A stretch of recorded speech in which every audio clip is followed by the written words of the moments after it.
Today, card fighters, I'll be showcasing you my Stoeirhaja deck profile. Now, the Codex archetype or Stoeirhaja hasn't been one that's received direct support in a very long time, but thanks to the powerful generic support that the Stoicaea Nation is receiving within the past couple of sets, this deck definitely has the potential to be a fun mid-tier range deck. The benefits from the Codex orders as well as the power reduction from them allow this deck to be able to keep with a lot of the higher tier decks, thanks to those numbers being able to mess with your opponents, as well as putting your opponent in a magical number range every single turn, thanks to the benefits of our Codex orders. With the powerful support from Stoicaea, we have a lot of recycling units, as a lot of superior calling units, to mitigate any issues that we had all the way back in January that were affecting this deck to perform at its maximum capacity. Thanks to this new wave of support, I'm ready to showcase what Stoeirhaja can do for the current format, and I'll be explaining some key differences as well as some really important card choices that I don't see a lot of the Stoeirhaja decks currently doing right now, or the ones that I've been able to get any information on, as since this isn't really a popular deck, there's not a lot of information out there, so hopefully this video, as well as the information I'll be dropping into it, will help you give this deck a try for the current format.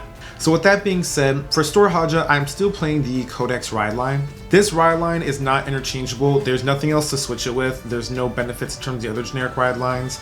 Your Lamp and Gamga are grade 1s and grade 2s that actually have effects that are valuable to you later on, because Lamp's ability to cycle out your Persona Ride target when you play your Codex orders, and Gamga's ability to supply additional soul if you need that in the super late game, are incredibly impactful. While we have units to recycle these units out, we're able to get our Persona Ride back to our hand, additional soul charge, as well as thanks to their ride line effects, we can compress our decks for the 2 Codex cards we'll need when we hit our grade 3. And speaking of grade 3s, let's go ahead and discuss a little bit more of the man of the hour, 3 copies of Venerable Stoeirhaja. God, I love the artwork on this card. It really just has a enlightening touch to it. Venerable Stoeirhaja is a complex Vanguard. It doesn't unlock all of its full effects till your opponent hits grade 3, but when it does, you have a lot of power and a lot of different effects to work with. The additional 5k power on top of the restanding, as well as the power reduction from one of your Codex orders, make all of the cards that you play turn into a magic number and require your opponent a lot of extra hand to defend against the attacks. Because Standard's awkward numbers focus around 5k, 10k, 15k, 25k weird shields, you will be able to put pressure on your opponent even in your worst situations and be able to do a lot of damage in your best situations. Putting them at 10k power while they are at grade 3 when you're dealing Persona Ride numbers is incredibly scary. And without the benefits of defensive triggers, it becomes even worse for them, which is really the main edge that allows Stoeirhaja to compete with these higher tier decks or the new decks currently out for the current format of Divine Z. Thanks to the benefits of our Codex orders as well as the new Stoicaea support, you're able to perform this strategy a lot more consistently, as we have ways of recycling our pieces out to activate both those Codex orders every single turn. Now I'm going to be discussing these orders a lot as they're pretty much the core style of the deck, so I'll just showcase them now, even though I normally showcase them later, but they're grade 3s anyway. 3 copies of the Principles of Non-Self, and then 3 copies of the Principles of Unsatisfactoriness. Now these 2 Codex orders do something for you and they do something for the opposing player. Non-Self will give you the revival effect, which lets you apply the critical benefit to a unit that's being restood from the Stoeirhaja restand when your opponent's at grade 3, and then Unsatisfactoriness will take away 3k power from the player and then lets you take away a drive, you play another Codex order, and then lets you Soul Blast 2 to draw a card.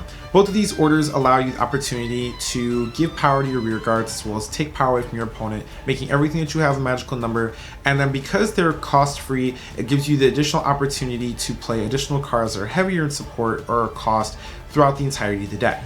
Unsatisfactoriness does have a Soul Blast 2 cost, but in this deck that's not really a cost because we have the pieces to mitigate that resources, as well as the fact that the additional draw is mandatory. You're going to need to draw the additional card because I'll tell you now, this deck does not have the best card advantage without certain pieces. It has a lot of resource management, but not card advantage in terms of hard +1ing to make it actually work. However, this power reduction from Unsatisfactoriness as well as the benefit from Non-Self really help keep this deck in line with being able to fight against the other tier decks because of the benefit to your rear guards and the power reduction from your opposing player.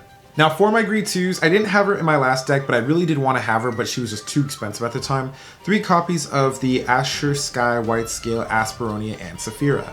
Now, Asperonia and Saphira is a huge recycler for this deck. You were able to get your key grade 2 and higher pieces back to the board, as well as take an order from your drop zone, add it to your hand, while getting a deck check. This is really huge as it gives you the ability to control your offense in terms of deck checking and set up your drop zone via for other card effects. But the biggest thing obviously is the fact that this is one of the few pieces you have in the deck that you recycle out your Codex orders. And because it lets you recycle out your Codex orders, it's another card you can play to set up for your following turns to make sure that your Vanguard Stoeirhaja is at full power all the time. The revival skill also is nice as well, as there's a lot of grade 2s in my grade 2 lineup compared to my prior list, because I just think that a lot of these grade 2s play a really big role in terms of your offense and how you approach the deck. But this card being a setup piece for Stoeirhaja and feeling like it's tailor-made for it is an incredibly valuable unit to have. I don't think that it's ready to be cut yet. I know that a lot of Japanese lists are moving away from it because of the grade 1 promo, but since we don't have that in English, I do think that she plays a big role. And because we don't have the grade 1 promo, and even though Zombies is out, I just don't think that without one you can play the other, because it won't mitigate exactly the resource that you're taking away from the deck, because the grade 1 puts itself into the soul, as well as Zombie not applying you a recycle effect without the grade 1 to have it. So I think that for right now, Asperoni is fine to play, but if you want to give Zombies a try in this deck, that works too. For my next card, I do play 3 Energy Cyclers, which is going to be Sea Rumble Brave Shooter. It's the same reason that I play Asperoni and Saphira. It's just a late game version for it, but obviously the key impact of this card is the fact that it is a cycler. Again, this deck does not have the best card advantage to work with, which means that you're going to be able to need to find ways to keep your hand size up while you're playing to defend against attacks, or draw hopefully into the pieces you need for your following turn. For my next card, 2 copies of Fly Over Vivitraka. This is a compression piece for your Codex orders to hopefully get them out from deck while also being one of your key beaters. Obviously, being a 20k attacker while your opponent's at 10k power on their grade 3 or higher Vanguard makes you imagine number right already. And then when you're on the grade 3 and above phase, you'll be able to have the Stoeirhaja buff, making this card a magic number automatically at 25k or more.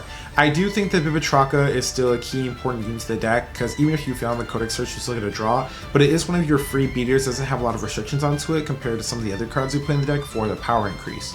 For my next card, I am playing 2 copies of our Devouring Arm of the Crumbling Sea.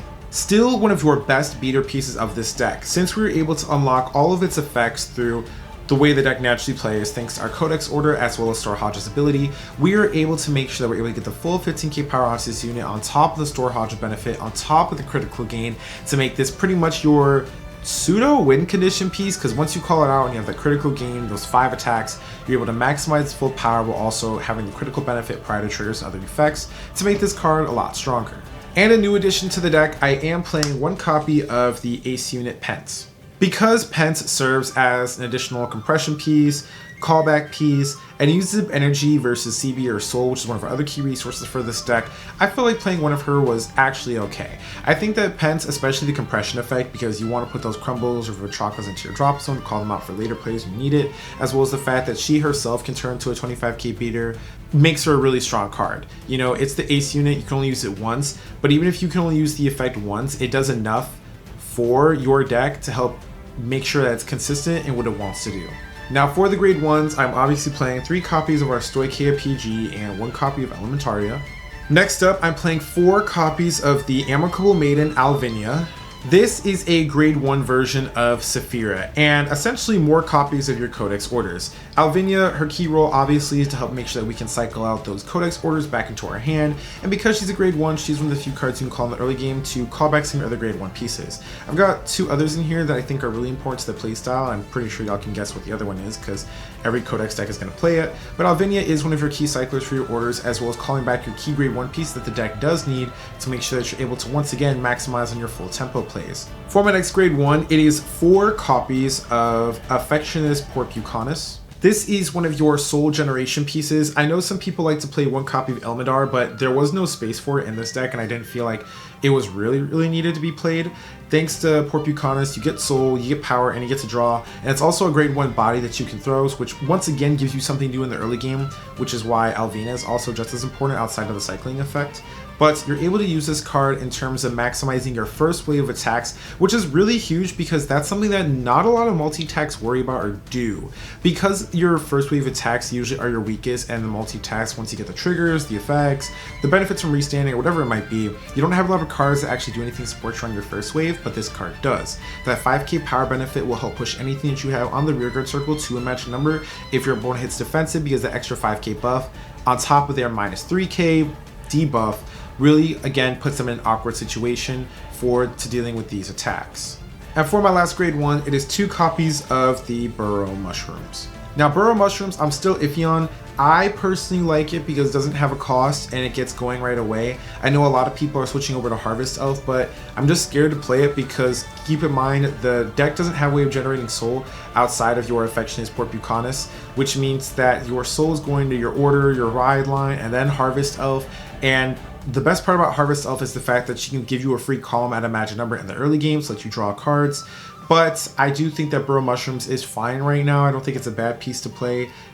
In terms of soul and resources, I think you can try both, but we'll just see how that goes moving on. But I do like Burrow Mushrooms. It is a generic staple for this deck, always has been. I just think there are more important cards to play, which is why I got cut down to 2. But the ability to call extra planet tokens for offense will always be good to me.